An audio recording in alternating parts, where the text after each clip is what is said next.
జై శ్రీరామ్. ఇవాళ పరిహారాల టాపిక్లో మనం పూర్ణ ఫలం కొబ్బరికాయను దేవునికి నైవేద్యంగా పెడితే ఏం జరుగుతుందో తెలుసుకుందాం. పనులు త్వరగా సులభంగా అవుతాయి. మనం మనసు పెట్టిన విధంగానే పనులు నెరవేరుతాయి. అన్ని పనులు దిగ్విజయంగా జరుగుతాయి.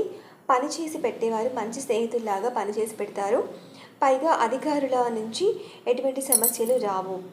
సపోటా పండును నైవేద్యంగా పెడితే అమ్మాయిని చూసి వెళ్ళిన వారు ఒప్పుకునేందుకు ఆలస్యం చేస్తున్నా లేదా సంబంధం చేసుకునేందుకు నిరాకరించిన, ఇతరుల మధ్య వర్తిత్వం ద్వారా ప్రయత్నించిన అబ్బాయి తరపు వారు నిరాకరిస్తే సపోటా పండును దేవునికి నైవేద్యంగా పెడితే ఎటువంటి అవాంతరాలున్నా తొలగిపోతాయి.